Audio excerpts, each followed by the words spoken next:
Assalamualaikum warahmatullahi wabarakatuh. Perkenalkan, nama saya Roza Melinda Puri, MPN 20130530004 dari Program Studi Pendidikan Guru Sekolah Dasar Universitas Lampung.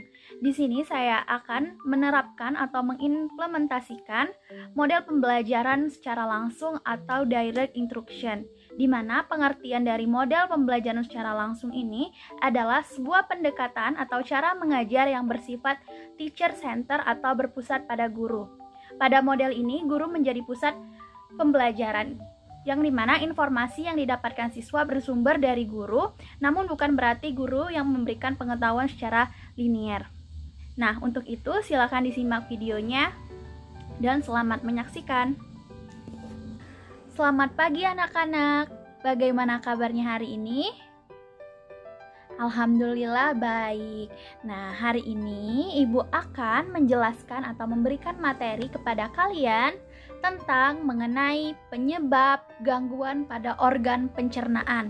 Nah, apa sih organ pencernaan itu? Kemarin sudah Ibu jelaskan. Ibu ulang kembali ya. Jadi organ pencernaan itu adalah terdiri dari mulut, kerongkongan, lambung, usus halus, usus besar, dan anus. Nah, organ pencerna ini adalah yang mencerna makanan dari mulut sampai ke anus. Nah, itu adalah arti dari organ pencernaan. Nah, hari ini kita akan membahas tentang penyebab gangguan pada organ pencernaan. Nah, dengan pembelajaran hari ini, kalian atau anak-anak Ibu mampu mencari informasi tentang penyebab gangguan pada organ pencernaan dan mampu menyebutkan beberapa contoh gangguan sistem pencernaan dan bagaimana cara menjaga kesehatan pencernaan. Nah, itu adalah tujuan pembelajaran kita pada pagi hari ini.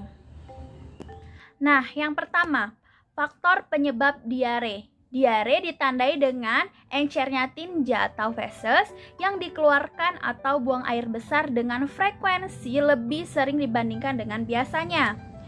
Nah, secara umum penyebab diare antara lain yang pertama ada infeksi virus, dan kedua ada infeksi bakteri dan parasit atau masuknya melalui makanan atau minuman yang terkontaminasi, dan yang ketiga ada intoleransi makanan. Terjadi pada sebagian orang yang intoleransi terhadap gula, pada susu, sehingga diare terjadi setelah makan dan minum produk susu. Nah, secara umum penyebab diare antara lainnya adalah alergi makanan, biasanya alergi terhadap obat-obatan, dan penyebab diarenya tuh banyak sekali, seperti makan pedas atau makan yang terlalu berlemak. Nah, itu juga bisa menyebabkan timbulnya penyakit diare serta penyakit usus, biasanya menimbulkan diare kronis dengan banyak penyebab. Dan tanda gejala yang biasanya menyertai penyakit diare ini apa saja sih?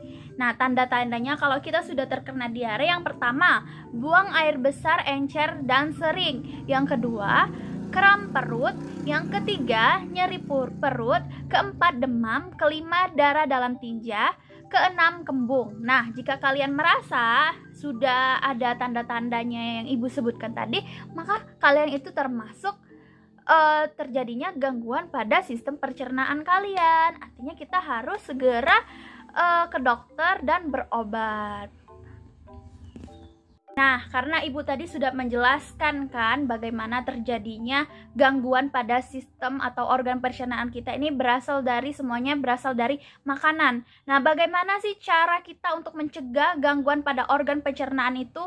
Nah, kita harus memperhatikan sekali apa yang telah kita makan. Yang pertama yaitu kita harus makanan yang bergizi. Setelah itu, selain makanan, agar tubuh kita tetap sehat, kita perlu berolahraga secara cukup dan teratur. Nah, olahraga juga dapat mencegah penyakit jantung dan darah tinggi serta meningkatkan memori. Serta makan dengan teratur. Dan jangan telat makan. setelah itu jangan makan secara berlebihan. Kita harus banyak makan buah-buahan, sayur-sayuran, karena itu adalah memperlancar proses pencernaan kita karena serat-serat dari daun dan dari buah tersebut. Nah, sudah banyak kan Ibu jelaskan tadi mengenai cara-cara atau mengatasi gangguan sistem pencernaan dan contoh dari penyakit sistem pencernaan ini. Silakan kalian baca buku paket yang halaman 3. Nah, di sana ada penjelasan tentang gangguan sistem pencernaan. Nah, kalian baca, nanti akan Ibu tanyakan kepada kalian apa saja dan jawabannya berasal dari buku paket tersebut. Silakan kalian baca selama 10 menit. Nah, sudah 10 menit ya. Sekarang Ibu ingin bertanya kepada kalian. Nah, bagaimana cara mengatasi gangguan pada sistem pencernaan?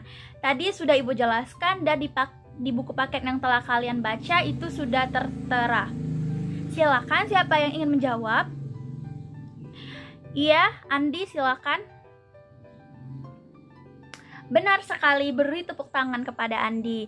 Nah, Andi tadi menjelaskan bahwa cara mencegahnya dengan makan makanan yang bergizi. Benar sekali ya Andi, karena makanan bergizi itu membantu proses pencernaan kita menjadi lancar, dan makan makanan yang berlebihan atau yang tidak bergizi serta memiliki lemak yang tinggi itu susah dicerna atau susah dicerna oleh usus kita atau lambung kita. Oleh karena itu kita harus menjaga kesehatan pencernaan kita. Karena kalau sistem pencernaan kita sudah rusak, maka vitamin-vitamin atau nutrisi-nutrisi yang kita makan maka tidak akan baik. Oleh karena itu kita harus menjaga sistem pencernaan kita ini. Nah, Ibu kira kalian sudah cukup paham ya mengenai penyebab atau organ pencernaan kita ini, atau penyakit dari penyebab organ pencernaan ini. Silakan kepada kalian yang ingin bertanya kepada Ibu jika belum jelas. Silakan jika ada yang ingin ditanyakan. Tidak ada. Nah, baiklah, jika tidak ada, di sini Ibu akan menyimpulkan. Nah, jadi kesimpulannya bahwa penyebab gangguan pada organ pencernaan itu disebabkan karena makanan tidak teratur. Yang kedua, mengkonsumsi makanan yang mengandung kuman, kebiasaan buruk yang selalu menunda air, dan kebiasaan buruk yang selalu menunda buang air besar. Jadi jika kalian ingin buang air besar, jangan ditahan-tahan karena itu akan mengganggu proses pencernaan pada perut kita atau mengganggu kelancaran pembuangan feses kita. Oleh karena itu jika kalian ingin buang air besar, segeralah lakukan. Nah, itulah materi yang dapat Ibu sampaikan pada kalian, karena tadi kalian sudah tidak lagi ingin bertanya kan? Oleh karena itu, Ibu sudah menganggapnya semuanya paham. Ibu akhiri pembelajaran kita hari ini. Jika ada salah, Ibu minta maaf kepada Allah. Ibu minta ampun. Wabillahi taufiq wal hidayah. Wassalamualaikum warahmatullahi wabarakatuh. Sampai jumpa anak-anak.